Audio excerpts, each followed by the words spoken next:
Halo sahabat, pada kesempatan ini, saya akan membacakan buku menarik yang ditulis oleh Romo Dewa, dengan judul Setiap Hari Menjadi Magnet Mesin Uang. Silakan dengarkan dan simak baik-baik, jika Anda benar-benar ingin menjadi magnet uang. Dan yang paling penting adalah ayo segera praktekkan. Prakata. Fakta, uang adalah faktor terpenting dalam kehidupan ini. Segalanya perlu uang. Tetapi sayang sekali bagaimana menghasilkan uang dan mengumpulkan uang dengan cerdas dan berlimpah tidak diajarkan di sekolah-sekolah. Inilah satu-satunya pendidikan tentang uang bagi siapapun yang ingin memiliki banyak uang. Uang adalah energi. Anda sudah tahu betapa loyo dan tak berenerginya saat Anda tak punya uang dan banyak utang yang mencekik leher Anda. Anda juga sudah tahu betapa gagah, hebatnya Anda ketika sedang banyak uang. Kurang uang berarti akar atau sumber hampir dari segala penderitaan atau penyakit. Karena itu, berbahagialah siapapun yang memiliki banyak uang di bumi ini, karena dia bisa membeli dan mendapatkan apapun yang terbaik dan bisa banyak membantu orang yang membutuhkan, sehingga bisa hidup terhormat. Mengapa orang tidak punya uang dan miskin? Alasannya banyak. Namun, terutama karena tidak dididik untuk mendapatkan uang dengan cerdas. Selain memiliki mindset atau pola pikir yang salah, juga tidak bisa menyimpannya dengan aman dan melipat gandakannya. Inilah kabar sangat baik bagi Anda. Buku ini secara otomatis mengubah siapapun menjadi magnet uang yang menarik uang dari mana saja ke dalam hidupnya. Secara otomatis juga menjadi mesin uang yang selalu menghasilkan uang dengan cara cerdas, ajaib, dan melimpah dengan penuh kegembiraan, kebahagiaan, dan rasa syukur. Buku pelatihan ini secara otomatis membombardir dan menghipnosis pikiran bawah sadar atau batin siapapun, sehingga otomatis menjadi magnet dan mesin uang. Saya, Romo Dewa. Peringatan 1. Anda tidak akan mengalami keajaiban menjadi magnet dan mesin uang kecuali Anda melakukan, menaati aturan harian yang ada di buku pelatihan ini. Oleh karena itu, lakukan saja dengan setia tugas harian Anda dengan gembira dan otomatis Anda menjadi magnet dan mesin uang dengan ajaib. Peringatan 2. Sebelum lebih lanjut, baca sungguh-sungguh peringatan ini. Sistem di sini bukan untuk orang pemalas, bukan untuk orang dengan hasrat membara yang palsu, bukan untuk pemimpi tanpa tindakan, bukan untuk orang yang suka menyerah di tengah jalan, bukan untuk orang yang muluk-muluk dan munafik. Bukan untuk orang yang sudah sering menetapkan target tetapi tidak pernah terjadi, bukan untuk orang yang banyak omong kosong.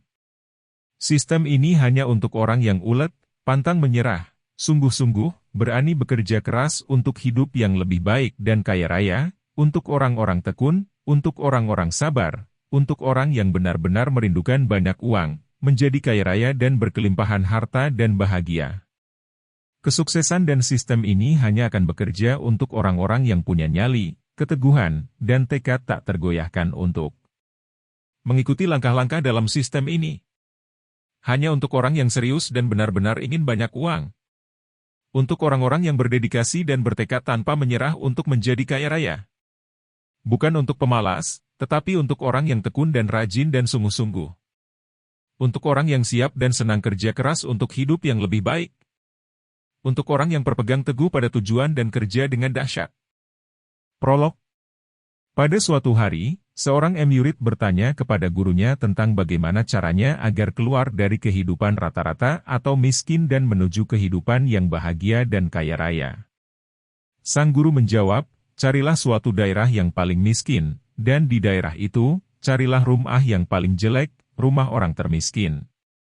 Setelah beberapa hari, akhirnya sang murid mendapatkan daerah itu, kemudian dia dan gurunya menuju ke rumah tersebut, dan mengetuk pintu. Sang empunya rumah membukakan pintu dan bertanya, ada perlu apa tuan-tuan? Sang guru menjawab, bolehkah kami bermalam di rumahmu, karena kami kemalaman? Boleh, silakan, tapi rumah kami sangat sempit, tapi kalau tuan-tuan mau silakan, demikian kata sang empunya rumah. Akhirnya, sang guru dan murid pun masuk ke dalam rumah. Alangkah terkejutnya mereka mendapati isi rumah tersebut. Di sana ada 8 orang penghuni. Kedua orang tuanya, dia, istrinya, dan keempat orang anaknya.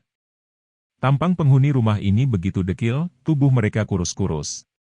Belum lagi kondisi rumah yang sangat memprihatinkan. Dinding hampir roboh dan atapnya bolong-bolong. Benar-benar gambaran kemiskinan dan kekurangan yang sempurna. Setelah banyak ngobrol dengan pemilik rumah, mata sepasang guru dan murid berkeliling menjelajah semua isi rumah itu. Sungguh tidak ada barang berharga. Namun, di bagian belakang, mereka menjumpai hal yang mengagetkan. Keluarga ini memiliki seekor sapi. Pemilik rumah pun menceritakan bahwa sapi inilah satu-satunya yang diandalkan mereka. Kegiatan sehari-hari mereka memberi makan sapi, mencarikan rumput, memberikan air, mengikat, dan memerah susunya. Sekalipun hasil susu sangat sedikit dan tidak bisa mencukupi seluruh keluarga, memiliki sapi juga merupakan salah satu kebanggaan keluarga ini. Pada pagi harinya, guru dan murid hendak pulang. Tiba-tiba sang guru mendekati sapi itu, dan mengeluarkan goloknya yang sangat tajam. Sang murid sangat bingung dan menanyakan apa yang akan dilakukan gurunya. Ternyata sang guru tiba-tiba menebas leher sapi dengan sekali tebas sehingga sapi tersebut mati tanpa suara. Sang murid sangat kaget melihat pemandangan kejam itu dan bertanya kepada gurunya, apa maksud tindakan kejam guru? Sang guru tidak mau menjawab pertanyaan itu. Dia mengajak sang murid segera pergi dari daerah itu. Sepanjang perjalanan, sang murid terus menanyakan hal itu kepada gurunya, tetapi gurunya tetap tidak pernah menjawab. Hari demi hari sang murid terus bertanya-tanya tentang hal itu dan sang guru pun tidak pernah menjawabnya. Akhirnya bulan berganti bulan dan lewatlah 1 tahun dari peristiwa itu. Suatu hari sang guru menjemput muridnya dan mengajak ke tempat orang miskin, pemilik sapi yang sapinya telah dibunuhnya. Sang murid menuruti ajakan gurunya. Mereka pun pergi ke daerah miskin itu kembali. Setelah sampai mereka mendapati tidak ada yang berubah dari daerah itu. Tetap kumuh, tetap miskin. Hanya, mereka tidak menemukan rumah yang dulu mereka kunjungi. Di bekas tempat rumah yang dulu mereka kunjungi, sekarang berdiri bangunan baru yang mewah. Sang guru mengetuk pintu rumah itu dan alangkah kagetnya sang murid, ternyata orang yang membukakan pintu rumah itu adalah orang yang membukakan pintu rumah yang dulu. Boleh kami masuk, untuk sekadar berteduh dan silaturahmi, tanya guru kepada sang empunya rumah. Silakan tuan-tuan. Dengan senang hati, jawab sang empunya rumah. Sang murid bertanya kepada yang punya rumah, Tuan, bagaimana bisa, dulu Anda tinggal di rumah paling jelek di daerah ini, tapi sekarang Anda tinggal di rumah paling mewah di daerah ini. Kemudian pemilik rumah menceritakan dari awal kepada kedua orang ini. Kalian tahu, pada saat kalian pulang dulu dari rumahku, sapiku, sumber satu-satunya hidup kami, dibunuh orang, entah apa alasan orang itu membunuh sapiku. Kami sangat terpukul, sangat menderita, sengsara untuk beberapa lama, karena sapi itulah satu-satunya yang kami andalkan untuk hidup kami semua. Namun, akhirnya kami sadar, bahwa lama-lama bersedih tidak menghasilkan hal baik, justru memperburuk keadaan kami. Kami pun mulai menanami kebun di belakang rumah kami dengan tanaman-tanaman yang bisa kami makan. Kami makan dari situ dan jika ada lebihnya kami jual kepada tetangga. Kami mendapatkan uang untuk membeli bibit lagi. Kami terus menanam, sehingga kami bisa lebih banyak lagi menjual kepada tetangga-tetangga kami. Hingga kami bisa menghasilkan uang yang terus bertambah dari hari ke hari. Kalian tahu betapa senangnya kami, akhirnya bisa membeli baju baru, dan lain sebagainya. Kalian lihat rumah kami sekarang, ini. Juga kami bangun dari uang yang kami hasilkan. Sang murid begitu hanyut dalam cerita itu. Sementara itu, sang guru tetap diam. Setelah sekian lama sharing, akhirnya guru dan murid itu mohon diri. Dalam perjalanan pulang sang guru bertanya kepada murid, apakah kematian sapi itu yang membawanya kepada kekayaan dan kebahagiaan? Ya, jawab sang murid dengan semangat. Apakah kalau sapinya tidak kubunuh, kira-kira mereka bisa kaya dan bahagia seperti sekarang? Tanya gurunya lagi. Mungkin tidak, jawab muridnya. Akhirnya sang guru mengakhiri obrolannya dan mengatakan, bunuh sapimu. Hanya dengan membunuh sapimu, kamu bisa kaya, bahagia, dan sejahtera. Demikian cerita ini kuakhiri. Sekarang giliran Anda untuk segera membunuh sapi Anda. Hanya dengan membunuh sapi-sapi Anda akan mulai bisa bahagia dan sejahtera. Apa sapi Anda?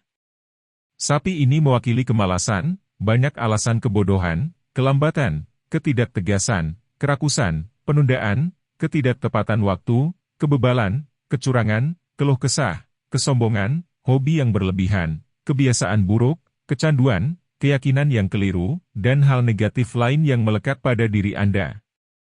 Lakukan ini sekarang juga agar hidup Anda mulai berubah, menjadi kaya dan sejahtera. 1. Renungkan, pikirkan, dan temukan sapi Anda dan bunuh saat ini juga. 2. Mulai menghasilkan uang. Sederhanakan cara menghasilkan uang Anda, miliki produk atau jasa, berikan nilai lebih atau bedanya produk atau jasa Anda dengan saingan Anda.